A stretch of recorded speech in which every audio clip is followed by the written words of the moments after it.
Welcome on this third video, a brief survey through the book of Ruth, using a social and cultural dynamics as the emphasis of the study. I encourage you to start with videos 1 and 2, each of which will be linked in this posting in the comments section below.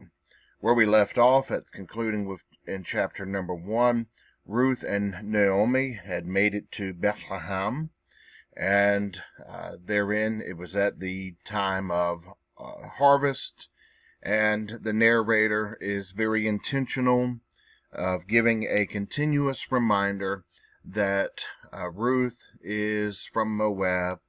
In other words, it's bright, flashing lights. Pay attention. She is a foreigner, an outsider, and she is a childless widow. So, going into chapter number 2 now, we have the introduction of a new character named Boaz. He serves as something of an antithesis from the male characters in the first chapter, who, as one would expect in the period of the Judges, abandoned their land and suffered the shame of being buried in a foreign land. Whereas Boaz, uncharacteristically of the period, is someone who is very loyal. He is a clansman to Elimelech and his deceased sons, and in the Hebrew that means something more literally as he's a covenant brother. And because of that, this is a collectivist society, very community-based. There's going to be some obligation here. Boaz is a prominent person in Bethlehem. He is a wealthy person. Now, what this means in the ancient world, there was 90% of the population existed at or near or below subsistent levels. Only 10% had any excess. Someone who would have been as prominent and wealthy as Boaz, I expect would have been not in the top 1 or 2% of society, but perhaps the top 5% of income earners.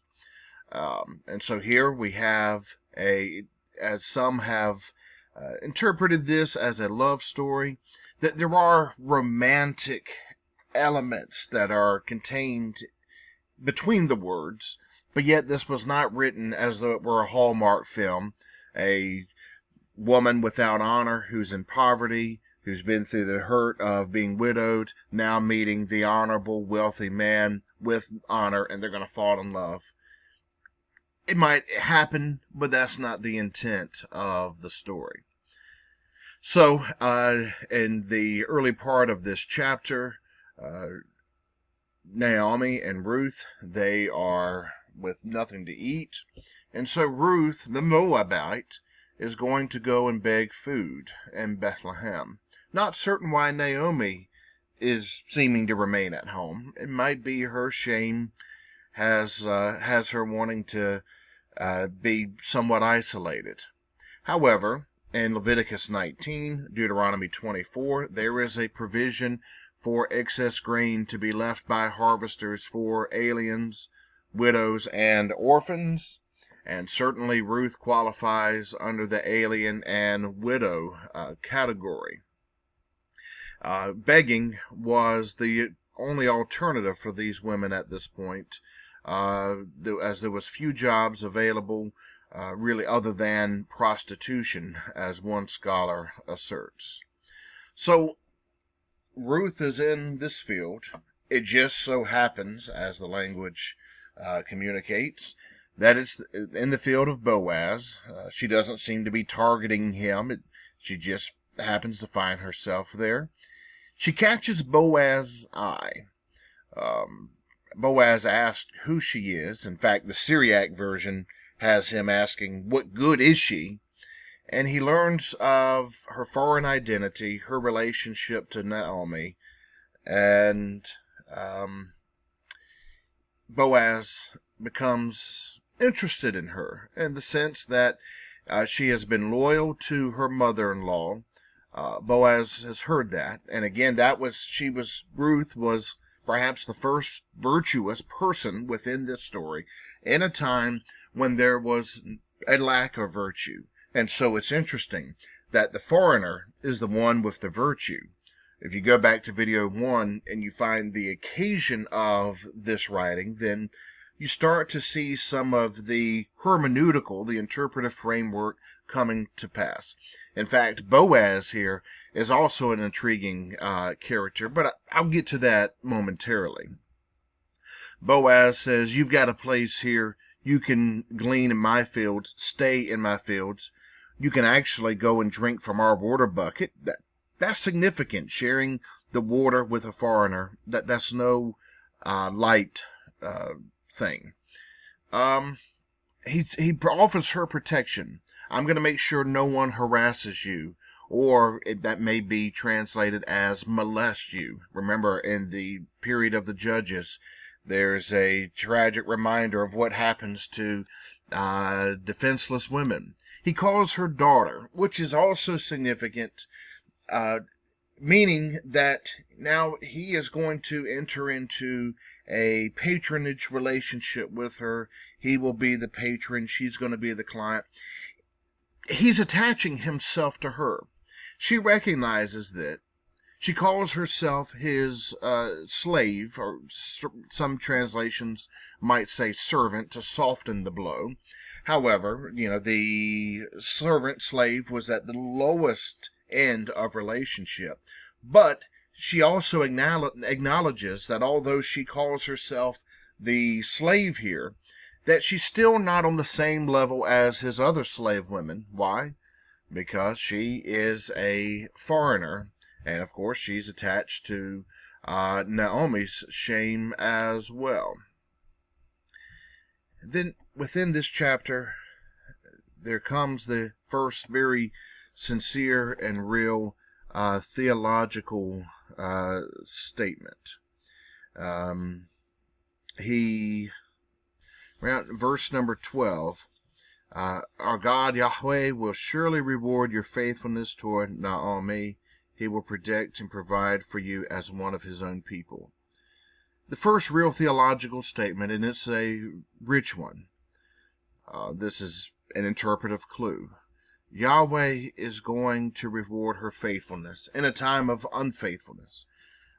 There's something significant here that he is going to protect and provide for her as one of his own people.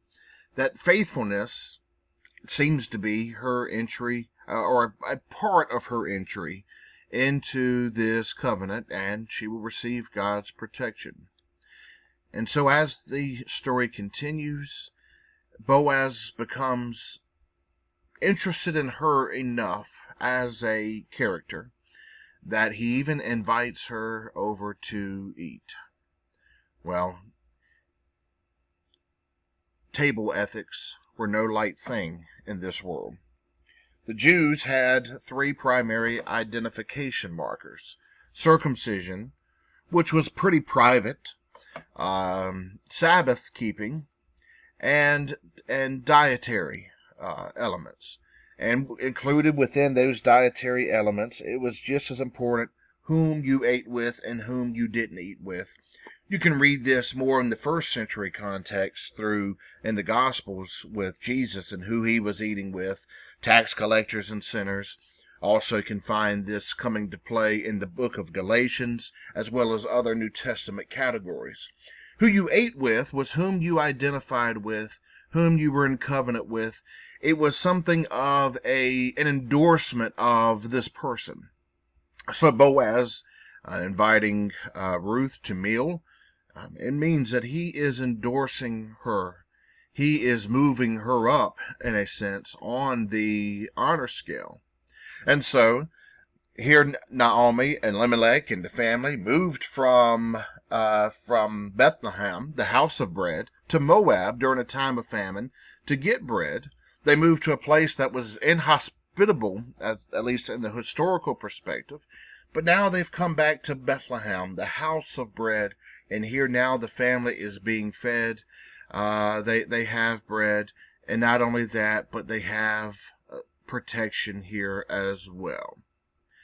Interestingly, uh, Boaz is known as being an honorable man.